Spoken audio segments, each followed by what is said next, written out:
Prej orës 5:30 të mëngjesit të datës 2 prill deri në orën 5:30 të mëngjesit të datës 4 prill, pika doganore greke në Kapshticë do të jetë mbyllur.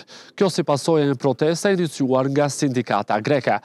Është një njoftim zyrtar tashmë që pala greke ja ka bërë me dije zyrtarisht palës shqiptare se nuk do të lejohen kalimi autobusëve, automjeteve dhe kamionëve, ndërkohë që do të lejohet vetëm lëvizja e këmbësorëve pa bagazhe, si dhe automjetet që kanë emergjenca shëndetësore.